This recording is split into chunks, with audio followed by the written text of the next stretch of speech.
முன்பதாக நிற்கணும்னு ஆசைப்படுறார்.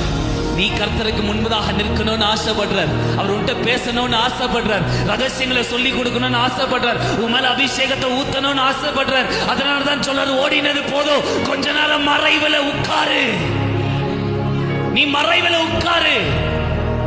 எதிரில தாகம் எடுத்துச்சுன்னா உனக்கு கேரித் ஆறு இருக்கு, தண்ணி குடி. பசி எடுத்துச்சுன்னா காக்கா அப்பத்தையும் இறைச்சியும் கொண்டு வரும், சாப்பிடு.